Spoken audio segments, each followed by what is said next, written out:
Shalom, selamat pagi Bapak Ibu Saudara yang dikasihi Tuhan.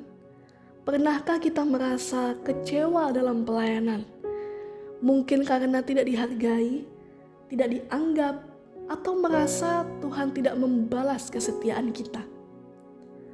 Tanpa kita sadar, kita mulai berpikir, aku sudah melayani Tuhan, tetapi kenapa hidupku tetap begini saja? Di saat seperti itu, kita sebenarnya sedang melihat pelayanan sebagai transaksi rohani. Pelayanan menjadi sebuah pertukaran. Aku bekerja, Tuhan memberi bayaran. Aku memberi waktu dan tenaga, lalu Tuhan wajib memberi berkat dan solusi hidup. Kita berharap pelayanan menjadi jalan cepat untuk mendapat sesuatu dari Tuhan.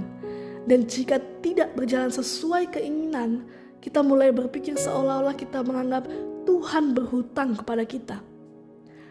Padahal Yesus tidak memanggil kita untuk tukar jasa dengannya, melainkan untuk berjalan bersamanya.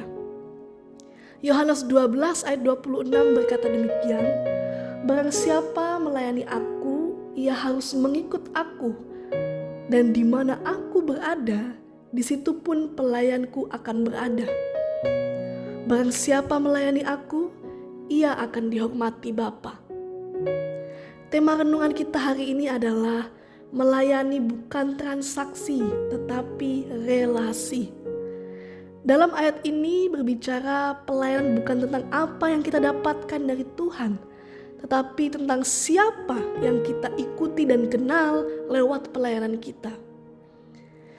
Bapak Ibu Saudara yang dikasihi Tuhan, Yesus mengajarkan melayani dimulai dari mengikut Yesus. Artinya kita berjalan di belakang Yesus dengan kesetiaan dan kedekatan secara pribadi, serta bersedia mengambil bagian dalam penderitaan dan pengorbanannya. Ini menunjukkan adanya hubungan relasional yang mendalam, bukan sekedar mengikuti perintah. Yesus tidak memanggil kita untuk sekedar melakukan sesuatu baginya, melainkan untuk hidup bersamanya. Melayani Tuhan berarti mengikuti langkahnya, mengenal hatinya, dan berjalan bersamanya setiap hari dalam kasih dan ketaatan. Pelayanan tanpa relasi hanya menjadi rutinitas kosong, tetapi pelayanan yang lahir dari kedekatan akan memancarkan kasih Kristus. Ayat ini ditutup dengan janji, barang siapa melayani aku, ia akan dihormati Bapa. Bapak Ibu Saudara, mari perhatikan, penghormatan itu datangnya dari Bapa, bukan dari manusia. Tuhan menghargai bukan karena besarnya pelayanan, tetapi karena kemurnian hati seorang pelayan. Pelayanan yang transaksional selalu berpusat pada diri sendiri, ingin dihargai, ingin dilihat, atau bahkan ingin mendapat imbalan pribadi.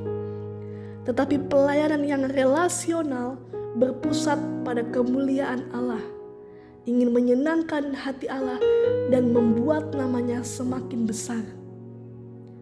Tuhan melihat motivasi, bukan posisi. Motivasi dalam melayani bukanlah untuk keuntungan pribadi, melainkan supaya melalui hidup dan pelayanan kita, Tuhan dipermuliakan. Hendaknya kita melayani bukan supaya Tuhan memberkati kita, tetapi karena kita mengasihi Dia. Kita melayani bukan untuk mendapatkan sesuatu dari Tuhan, melainkan karena kita telah memiliki segalanya di dalam Dia. Sebab pelayanan sejati bukan tentang mengejar berkat, tapi tentang berjalan bersama Sang Pemberi berkat. Tuhan Yesus memberkati.